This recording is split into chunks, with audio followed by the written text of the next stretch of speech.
Tere päevast! Postimehe sõjastuudio alustab. Need sõnumid, mis tulid nädalavahetusel võimalikust Ukraina rahuleppist ja selle tingimustest, on jätkuvalt hästi segased ja hästi vastuolulised. Meil on stuudios endine Kaitseväe juhataja ja Euroopa Parlamendi saadik Riho Terras. Tere päevast! Tere päevast! No kui nende viimaste sõnumite juurde tulla, siis USA president ütles nädalavahetusel, et temale tundub, et Ukraina on nõus sellega, et Krimm antaksegi ära ja see on faktiliselt niimoodi tunnustatud. Mis te sellest arvate? Ameerika Ühendriikide presidendi väljaütlemisi tuleb võtta teatud koefitsiendiga. Me oleme väga palju väljaütlemisi kuulnud ja mitte kõik ei ole alati nii olnud, nagu ta seda on öelnud. Aga fakt on see, et Zelenski Trumpiga kohtus Vatikanis ja see oli minu arust väga positiivne, et selline kohtumine silmast silma ühtegi nõuniku juures ei olnud toimuma sai ja pärast seda kohtumist oli ka nagu selgelt tunda, et Zelenski mõned oma mõtted sai esitatud Trumpile. Palju see Trump seda siis nüüd edasi kaasa võtab, on teine küsimus. Mina endale ette ei kujuta seda, et Zelenski ütles Trumpile, et ma olen nõus loobuma Krimmist de jure. Ja Trumpi väljaütlemine on, et temale tundub, mulle tundub, et see tunne on vale, aga mingisugune liikumine on, kuigi mulle tundub, et Ameerika Ühendriigid on võtnud nõuks sellest keerulisest rahuvahendamise protsessist välja tõmmata ennast, et Trumpi lubadus sõda lõpetada 24 tunniga, 100 päevaga ja nii edasi, hakkab tema pintsakurevääri juba üsna määrima. Ja kui välja tõmmata, siis on vaja ju süüdlast ja ettekäänet. Ja see ettekääne kõlab väga selliselt, et kui Zelenski ei taha Krimmi ära anda, siis teate mis, tehke ise, meil on siin maailmas teisi muresid ja seda minu mõtet natukene toetab ka riigisekretär Rubio nädalavahetusel välja öeldu, et vaatame, kas me üldse tahame selles protsessis enam osaleda, kui osapooled ei anna järele. Ja ma arvan, et selle üks põhjus on see, et Trump tõesti sinisilmselt mingil hetkel lootis, et ka Venemaa teeb mingisuguseid järeleandmisi. Aga ei ole ju teinud ja seetõttu ei ole ju Zelenskil mitte mingisugust põhjust ega ka legitiimsust öelda, et tema nüüd annab Krimmi ära, kui ta mitte midagi, sõna otseses mõttes mitte midagi vastu ei saa. Kui ühtne on praegu Euroopas see nägemus või see positsioon, mis võiks Ukraina rahuleppest saada ja millistel tingimustel võiks see tulla? Kui palju võiks olla Euroopas neid, kes arvavad samamoodi, et Krimmi võiks ära anda ja mis selle üle üldse nii palju vaielda? Mina ütleks, et Euroopa on järjekordselt gravely concerned ja väljendustes, sõnades, nagu ka von der Leyeni kohtumisel Zelenskiga, Euroopa on Ukraina taga ja Ukraina otsustab ja nii edasi. Aga tegelikult teod ei näita seda ja loomulikult on Euroopa riikides kodanike hulgas väga palju levimas see tunne, et jube hea oleks, kui see sõda läbi saaks. Ja ma saan sellest aru, et see ei ole mingi Euroopa eripära. Ma ütlen, et ka Eestis on täitsa tuntud arvamusliidrid, kes ütlevad, et kuulge, Venemaalt ei ole meil midagi karta ja las see sõda parem lõpeb ära, las Trump teeb selle sõja ära, las see Krimm siis läheb, eks ju, et siis ei ole sõda ja kõik läheb nagu edasi ilusti. Saksamaal on see väga suur surve praegu selle valitsus nii-öelda läbirääkimistele, seal ju veel nagu päris seda valitsust veel ei ole, kus mingisugused piirkonnad, eriti Lääne-Saksamaalt, need, kes kunagi tihedalt Putiniga koostööd tegid või ütleme Venemaaga koostööd tegid energeetika küsimustes, survestavad Saksamaad ka jätkama nii-öelda energia teemasid Venemaaga, et selleks on ka see sõja lõpp või ütleme aktiivse lahingutegevuse lõpp sellel joonel, kus see täna on ju väga kasulik, et see saab öelda, et kuulge, sõda ei käi enam, hakkame kõike uuesti pihta. Nii et see on igapäevane raske töö seletada Euroopa kodanikele, et kui Ukraina kaotab, siis Venemaa võidab, siis on meil 40 miljonit väga kurja ja pettunud ukrainlast meie piiride lähedal, siis läheb kogu Ukraina väga suur loodusvarade nii-öelda tagavara läheb Venemaa kasutusse ja mingit põhjust arvata, et Venemaa oma agressiivset poliitikat ja Putini poolt seatud poliitilisi eesmärke taastada Euroopa julgeolekustruktuur sellisena, nagu see oli 90. aastate alguses, no ei ole põhjust arvata. No üks asi, mis seal rahuleppes kindlasti on ja mida Ukraina tahab, ta tahab mingisuguseidki julgeoleku tagatisi. No täna on selge, et NATO julgeoleku tagatisena sellisel viisil, et Ukrainast saab lähiajal NATO liige, et seda sinna kindlasti ei tule. Aga millised alternatiivid on ja ütleme, kuidas sellest poliitikute soovist peaksid aru saama sõjaväejuhid, et kui teie oleksite praegu oma vanas ametis, ehk siis kaitseväe juhataja, kuidas te saaksite aru nendest poliitikute juttudest, milleks riikide kaitseväed peavad valmistuma? Ja mulle üks teema, mis mulle väga ebameeldivalt kõlab, on see mingisuguse boots on the ground rahuvalveüksuse loomine Ukraina territooriumil. Teades, kui palju Euroopal võimet on, siis need numbrid, millest me selles kontekstis räägime, on 10, 20, 30 000, maksimum 50 000, mis ei anna mitte mingisugust julgeoleku garantiid, kui seal ei ole Ameerika Ühendriike kambas. Ja tegelikult kõige parem julgeoleku garantii Ukraina praegusele territooriumile on Ukraina armee, kes on seda julgeolekut seal kaitsnud juba praktiliselt 11 aastat.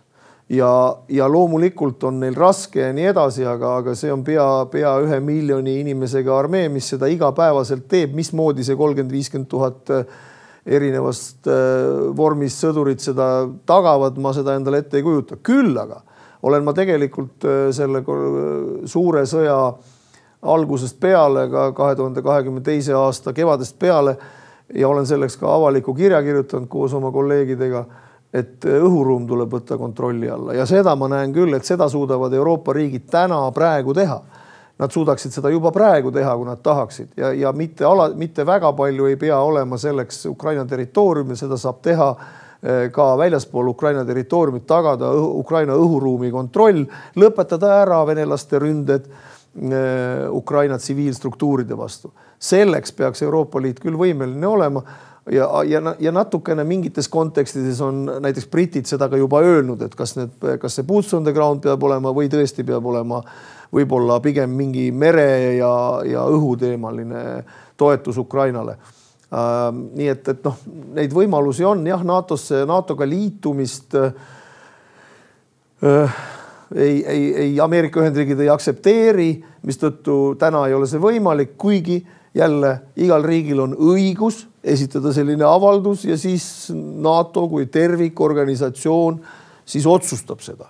Nii et aga minu üldine tunnetus on see, et Ameerika Ühendriigid soovivad Euroopast ennast niimoodi välja tõmmata, et öelda, et kuulge, jagage selle Venemaaga ise, mul on siin Hiina, ma pean nendega tegelema. Me NATO-st ära ei lähe, aga Euroopa julgeolek on eurooplaste asi. Ja seal eurooplased retooriliselt on väga palju juba teinud, sisuliselt aga mitte midagi. Kui USA rahuvahendus läbi kukub, sest siin on nüüd praegu, nagu öeldud, viimane vist, et võib-olla saame nädalaga paika, no tõenäoliselt ei tule sealt nädalaga midagi.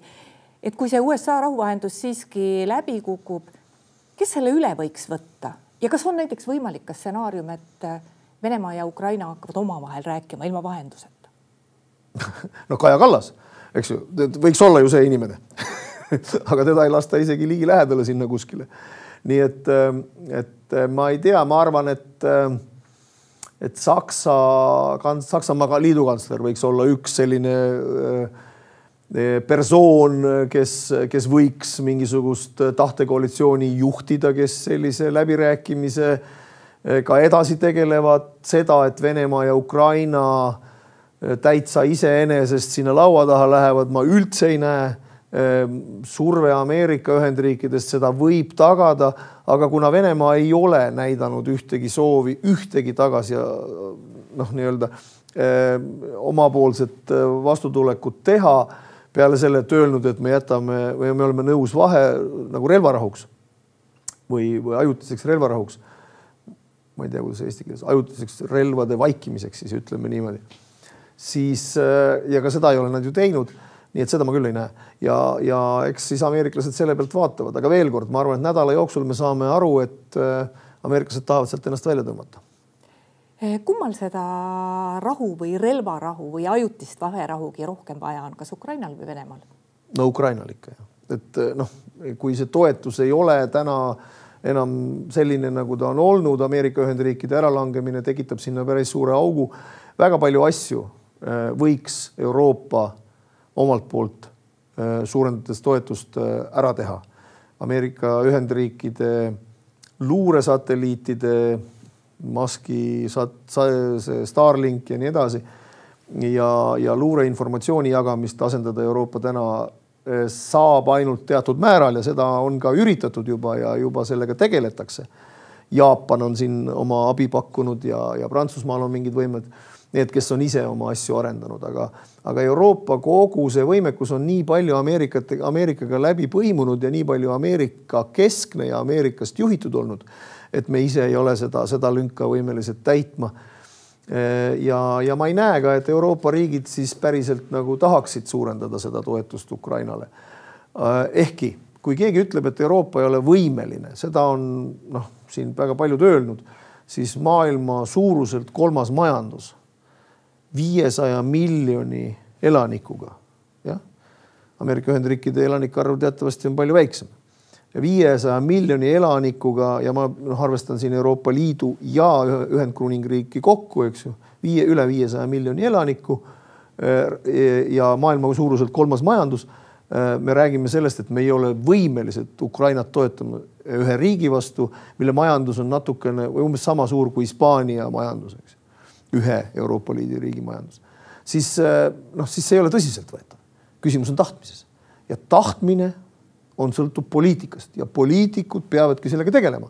Ja siin on Eesti poliitikute ülesanne teha kõik selleks, et teised poliitikud, kellega nad laua taga istuvad, saaksid aru, mis on alternatiivid. Täpselt nagu inimesed tänaval peavad aru saama, peavad ka poliitikud aru saama, et kui Ukrainale antakse, Ukraina annab oma territooriumi osad Venemaale de jure ära, siis Putin ei lõpeta ja meil on kohe sõda hoovi peal. On see siis Eestis, Soomes, Lätis, Poolas, kus iganes, kusagile ta tuleb. Kui palju selle rohkem kui 3 aasta jooksul, mis on möödunud sellest suurest sissetungist nüüd Ukrainasse, sellest agressiivsemast sõjaosast, kui palju Euroopa kaitsevõime, Euroopa võime ennast kaitsta, Euroopa võime Ukrainat aidata ja ka Euroopa kaitsetööstus on edasi arenenud. Sellest on hästi palju räägitud ja sõnade järgi võib tunduda, et areng on tohutu, aga tegelikult? Tegelikult on see areng ikkagi üsna aeglane. On mingid riigid, kes on mingisuguseid liikumisi teinud. Norras kindlasti on väga selgelt näha, et kaitsetööstus on saanud tellimusi ja tehakse uusi tehaseid. Rheinmetall Saksa suurima kontsernina on hakanud arendama erinevaid võimeid, teha koostööd. Ja siis me oleme avastanud, et ega meil peale selle, et meil ei ole nagu seda mahtu, meil pole ka võimeid. Me peame ka kuskilt ostma litsentse, et teha mingisuguseid asju, eks ju. Peame töötama koos, ütleme, Iisraeli kaitsetööstusega väga palju. Lõuna-Korea on Euroopa kaitsetööstuse aluseks hakanud muutuma, sest me ise pole mingites asjades võimelised. Euroopa on kontsentreerinud oma viimase 30 aasta jooksul väga kalliste, väga keeruliste relvasüsteemide tootmisele, mis on küll väga head, aga mille kasutus on nii keeruline et neid sõjas tegelikult väga kasutada ei saa. Me oleme näinud seda Saksa nende relvatööstuse uhkuse Panzerhaubits 2000 ehk et liikuv suurtüki peal, et ukrainlased ei suuda seda lahinguväljal remontida, mida aga näiteks Lõuna-Korea K9 suurtükkidega, mida ka Eesti omab, on palju lihtsam teha. Ehk et eks see muutus on aeglane ja siis võib-olla peaks ka siinkohal ära selgitama, et see 850 miljardit, mida Euroopa Komisjon on öelnud, et investeeritakse Euroopa sõjalisse kaitsesse, et see ei ole nii, et seda investeeritakse, vaid see on võimalus Euroopa riikidel laenu võtta, kes tahavad. Ja Hispaania peaminister on juba öelnud, et kuulge Balti riigid, siin on teile ju võimalus, tehke, relvastage ennast hambuni, ise samal ajal üritades linnukaitse võrkusid ka panna kaitsekoostöö alla, eks ju, seal oma 2% sisse üritada nuputada, eks ju. Tegelikult käib selline petukaup igal pool Euroopas praegu ja sellega tuleb väga tõsiselt tegeleda edasi. Mis te prognoosite? Mis lähikuudel edasi võiks saada? Kogu sellest sõjast, rahuvahendusest? Kahjuks ma pean tunnistama, et ma arvan, et ameeriklased tõmbavad ennast veel rohkem Euroopast välja, lõpetavad Ukraina toetamise relvadega ja ka retooriliselt öeldes, et nad ei taha meiega koostööd teha, meie ei taha nendega koostööd teha. Ma arvan, et Euroopa verbaalselt on väga tugev toetamaks. Ma arvan, et mõned riigid nagu Ühendkuningriik ja Prantsusmaa teevad midagi Euroopa toetamiseks, võib-olla Saksamaa, kuigi Saksamaa poliitiline olukord on väga keeruline ja suurt toetust Saksamaalt ma täna siiski ei näe. Jälle kord verbaalselt ja retooriliselt on nad väga tugevalt Ukraina taga, aga ma ei näe, et see nagu ka mingitesse päris reaalsetesse toetusnumbritesse ümber muutub. Ja siis me peame hakkama omavahel mõtlema, et kuidas me siis edasi seda maailmas toimetame Euroopa julgeolekut kui sellist ilma Ameerika Ühendriikideta.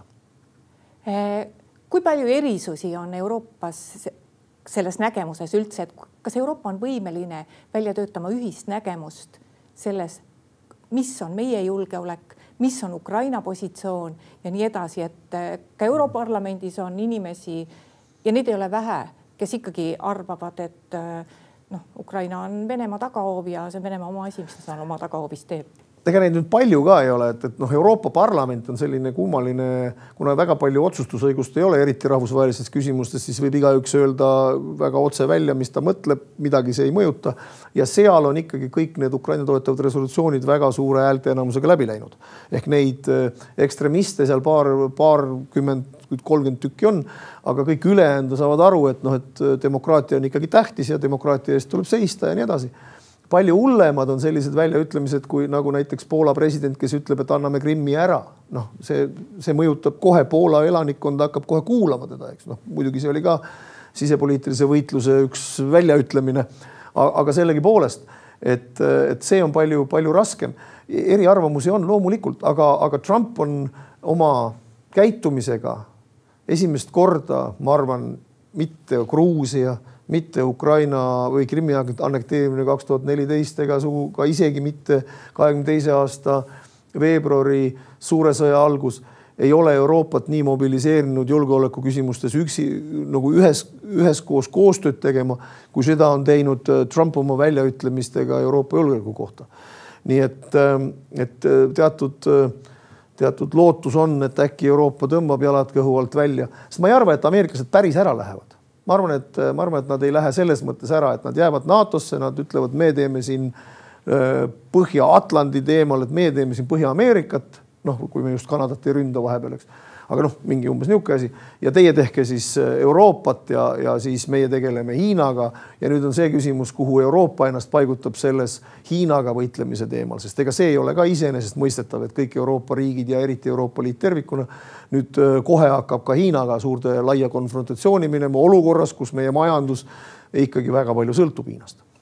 Riho Terras, aitäh tulemast Postimehe Sõjastuudio saatesse. Aitäh. Ja aitäh ka kõigile neile, kes meid täna vaatasid. Postimehe järgmine otsesaade on eetris kolmapäeval. Seniks lugege uudiseid postimees.ee.